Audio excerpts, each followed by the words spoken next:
이제 가장 기본적인 것은 어차피 이제 성서. 그래서 성서를 어떻게 이해하느냐에 따라서 사실은 그들의 실천도 달라지고 그들의 현실을 보는 눈도 달라지게 마련입니다. 그래서 성서를 이제 어떻게 볼까, 성서가 말하는 것이 뭘까, 이런 것들을 우리가 이제 문제로 이제 삼을 수밖에 없는데, 이제 일단 이제 그 몇 가지 이제 디아코니아와 관련해서 전제로 할 수 있는 것들이 좀 있다고 생각을 해요. 로마서 이제 12장 우리가 이제 1절, 2절을 굉장히 중요시하게 여기잖아요. 그 말이 도대체 무엇을 의미하느냐고 하는 겁니다. 이제 사실 거기에서 바울이 이제 모든 하나님의 자비하심으로 권고한다라고 했는데 그 말은 저는 사실 안 맞다라고 생각을 하고요. 그러니까 자비하심으로 하는 것보다는 사실은 자비하심 때문에 이런 말일 겁니다. 너희 자신을 하나님이 기뻐하시는 거룩한 상 제물로 드려라 이거거든요. 그런데 그렇게 말하는 것의 이유가 하나님이 너희를 자비롭게 대하셨으니까. 그래서 하나님 너희를 자비롭게 대하셨으니까 결국 너희는 하나님에게 너희 자신을 거룩한 산제사로 드려라. 그리고 이것이 이제 너희가 드릴 예배인데 그것을 영적으로 얘기를 하는데 영적이란 말이 맞지는 않습니다. 그것은 사실 이제 합리적인 또는 마땅한 이런 말입니다. 로기코스라고 하는 말인데 거기서 나온 말이기 때문에 이제 그 합리적인 이렇게 해야 되는데 이게 합리적인 예배라고 말하면 통상적으로 말이 안 되죠. 그런데 합리적이라고 말할 수 있는 이유는 하나님께서 자비를 베푸셨으니까 너희는 그 자비에 대해서 거룩한 산 제물로 바쳐라. 이게 마땅하다라고 하는 거거든요. 이 양자가 서로 일치할 수 있기 때문에 사실은 합리적이고 마땅하고 이런 거거든요. 그런데 이제 문제는 뭐였냐면 거룩한 산제물이 뭐냐라고 했을 때 그 말을 우리가 이제 이해할 수 있는 근거를 저 같은 데 레위기에서 찾습니다. 거룩하다라고 하는 말에 초점을 맞추면 이제 그 문제를 쉽게 이해가 된다고 생각하거든요. 레위기 19장에서는 이제 내가 거룩하니까 너희도 거룩하라 이거거든요. 이제 그래서 하나님을 믿고 하나님의 백성이 된 사람들에게 그 이야기를 하는 거거든요.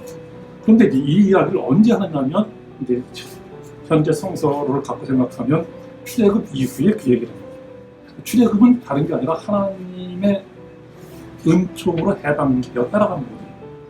하나님의 은총으로 해방된 사람들이 하나님부터 요구를 받는 것은 로마서에 있는 것처럼 마땅하게 거룩한 이거거든요. 그런데 이제 그걸 다시 이제 로마서로 들어오면 로마서 11장까지는 사실상 이방인들과 이스라엘의 관계를 이야기하면서 너희가 하나님의 긍휼을 따라서 결국 해방된 사람들로서 지금 이방인이지만 하나님 앞에 있다라고 하는 거거든요. 그래서 결국 그러니까 이방인으로서 하나님 앞에 설 수 있게 된 사람들에게 요구하는 것이 바로 12장 1, 2절이거든요. 그래서 그러니까 양자가 패턴이 사실 똑같다.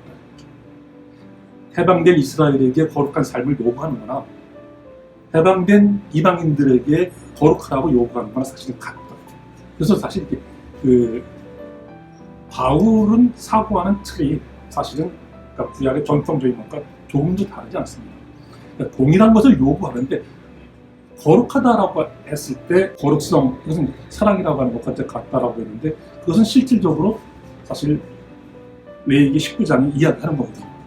레위기 19장에서 하지 마라고 하는 것도 여러 가지가 있습니다. 그러니까 그것은 약자였던 장애인이었던 그러니까 맹인이나 또는 귀머거리 그 사람들을 무시하거나 놀리거나 하지 않도록 하는 것, 그러니까 약자라고 해서 놀리지 않는 것, 그리고 또 이제 임금 같은 것을 체벌하지 말라라고 하는 이런 것들입니다. 나그네들을 위해서 농산물을 다 거두지 말고 그들을 위해서 남겨두어라, 먹고 살 수 있도록 남겨두어라, 이런 내용들이 사실 가득하거든요. 그리고 그 마지막에 이제 사랑하라고 하는 명령이 그 속에 있습니다. 사랑도 두 가지입니다. 하나는 이제 이웃사랑이라고 하는 내 동포에 대해서, 특히 그것은 약자이겠죠, 당연히. 그런데 또 하나는 바로 이제 우리가 이주민이나 난민으로 번역할 수 있는 말인데 성서는 이제 보통 거리민 이렇게 번역을 합니다. 근데 그것은 게르라고 하는 것은 다른 지역에서 흘러 들어온 사랑입니다. 어쩔 수 없이 자기 삶의 터를 떠나서 이주할 수밖에 없었던 그런 사람들을 똑같이 내 몸처럼 사랑하라, 이렇게 얘기를 하거든요. 그래서 이제 그 레위기 19장에서 최종적으로 이야기할 수 있는 것은 사랑이라고 하는 말로 사실은 요약이 되거든요. 그런데 그렇게 했을 때 하나님은 그들을 거룩하다고 인정하는 거예요. 그 사람이 뭐 우리가 흔히 말하는 거룩한 의미의 그런 거룩은 아닐지 모르죠. 그러나 하나님은 그것을 거룩하다고 여기십니다. 그러니까 그런 삶을 살도록 요구한다라고 하면 결국 이제 로마서 12장에서 거룩한 산제물을 바쳐라 라고 하는 것이 뭐겠냐라고 하는 거예요. 그것은 어떤 제의적인 어떤 뭐 선교 근데 이런 특별한 어떤 것으로 구체화할 수 있을 건지도 모르지만 그것의 핵심은 사실은 사랑이거든요. 그러니까 결국 사랑하는 삶을 살아라. 이것이 너희가 하나님께 마땅히 들어야 될 예배라고 하는 거예요. 그래서 거기서 사랑과 예배가 사실은 만날 수 있게 되죠. 그래서 이제 마음을 새롭게 한다라고 하는 것은 성서 전체로 놓고 생각하면 우리가 다시 그리스도인이 무엇인가라고 하는 것과 연관해서 생각해 볼 수가 있어요. 그러니까 그것은 다시 이제 바울이 얘기했던 이제 갈라디아서의 본문입니다. 우리가 너무나도 잘 사용하고 많이 이야기하지만 거기에서는 내가 그리스도와 함께 십자가에 못 박혀 죽었으니까 이제는 내가 사는 것이 아니요 내 안에 그리스도께서 사신 것이라고 얘기를 합니다. 그런데 그 말이 무엇인지는 잘 모릅니다. 근데 그 말을 사실은 이제 바울이 또 다시 설명을 합니다. 육체의 정욕과 내 탐욕을 십자가에 못 박는 거다라고 얘기합니다. 내가 그리스도와 함께 십자가에 못 박혔다라고 하는 것은 다른 것이 아니라 내 정욕, 내 탐욕 이것을 십자가에 못 박는 것. 우리는 완전히 그렇게 할 수 있는 사람은 없습니다. 그러나 그렇게 하는 것이 바로 십자가에 못 박는 거라고 얘기를 하거든요. 마음의 변화를 받는다라고 하는 것은 다른 것이 아니라 결국 이제 그런 정욕과 탐욕을 덜어놓는 거거든요. 근데 사람이 그것을 할 수는 없습니다. 아무리 수도를 하고 아무리 뭘 해도 할 수는 없는데 그것을 할 수 있는 길은 유일하게 한 가지가 있습니다. 사랑입니다. 사랑을 할 때에만 사람은 탐욕을 억제할 수 있고 정욕을 억제할 수가 있습니다. 왜냐하면 내가 사랑하는 사람을 대상으로 그런 일을 할 수 없기 때문에. 그래서 다시 사도 바울은 이제 로마서 13장에서 또 무엇을 이야기했냐면 모든 계명, 여러 가지 계명들이 다 있는데 사랑을 할 때 모든 계명을 다 이룬다라고 얘기를 합니다. 왜냐하면 사랑은 이웃에게 악을 행하지 않기 때문에. 그것은 소극적으로 악을 행하지 않는다고 하는 거지만 사랑하는 사람들을 위해서는 자기를 희생할 수 있습니다. 자기의 유익을 구하지 않을 수 있거든요.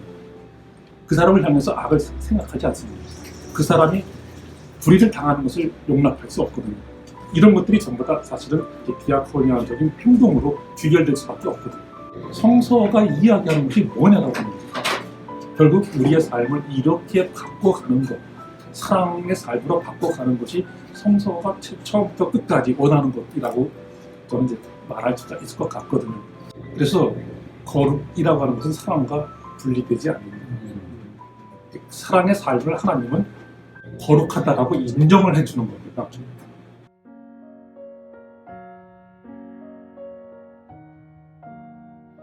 유럽 사회에 세계의 어떤 사회복지 국가의 기틀을 놓은 것은 바로 종교개혁의 운동이다. 실제 그 만인사제직과 이 칭의론이라는 거, 칭의론이라는 것은 우리가 신앙으로 의로워질 수 있다는 거, 우리가 어떠한 업적을 통해서 어떠한 행위로 구원을 얻을 수 없다고 하는 그 명제는 우리 안에 정말 인간 외부의 어떤 치고 들어오는 하나님의 의, 하나님의 신앙, 믿음 이런 걸 통해서 많이 내가 새로워질 수 있다. 전적으로. 그게 이제 칭의론이죠. 로마서 1장 17절에 나오는 바울의 명제로. 그래서 이제 루터가 그런 신비로운 경험을 하고 난 다음에는 새로운 신학의 어떤 모티브로 로마 카톨릭과 이제 충돌을 하게 되면서 칭의론을 주장하는데 실질적으로 루터가 주장한 것은 뭐냐면은 그런 그리스도, 디아코노스로서의 그리스도가 우리 안에 오면 그리스도가 우리를 사랑으로 움직여 나간다. 그러니까 믿음으로 의롭게 됐다라고 하는 것은 사랑의 존재가 이미 되었다. 그러니까 내가 의도를 가지고서 어떤 선을 행하는 게 아니라 왜냐하면 내 안에는 선을 행할 의지가 전혀 없는 거예요. 즉 외부에서 치고 들어오는 하나님의 의, 믿음, 신앙에 의해서만이 내가 사랑을 실천할 수 있는 것이다 라고 하는 어떤 메커니즘의 전환. 그렇기 때문에 이제 개신교라고 하는 것은 신앙을 굉장히 중요하게 하지만 믿음을 굉장히 중요하게 하지만은 사랑의 실천이라든지 디아코니아라고 하는 것은 이거는 선택사안이 아니라 이거는 요한복음 15장에 나오는 나무와 포도나무와 가지의 비유처럼 신앙의 결과로 사랑의 열매는 자연스럽게 열려야 된다. 그게 이제 칭의론의 핵심이죠. 그래서 1520년에 루터가 그리스도인의 자유라고 하는 문서, 가장 핵심적인 종교개혁 문서에서 이 명제를 그대로 얘기해요. 그러니까 신앙과 사랑과의 역동성, 이것을 이해를 하게 되면은 우리가 교회가 굉장히 수적으로 많다, 아주 성장했다, 하지만은 사랑이 없어, 거기에 나가는 교인들이. 그러면 그거는 신앙은 가짜다. 그러니까 독일의 디아코니아가 지금 31,000개가 독일 전역에 이제 쭉 깔려 있거든요. 저도 깜짝 놀랐어요. 독일에 이제 마인츠 거리를 지나가는데 이 십자가에 이제 왕관을 얹은 로고가 굉장히 많은 거예요. 그 저게 뭡니까? 그러니까 저게 디아코니아라는 거예요. 그 디아코니아가 뭡니까? 그러니까 독일 개신교인들이, 프로테스탄트들이 신앙에 의해서 사랑을 실천하는 센터가 디아코니아입니다. 그 몇 개입니까? 그러니까 31,000개예요.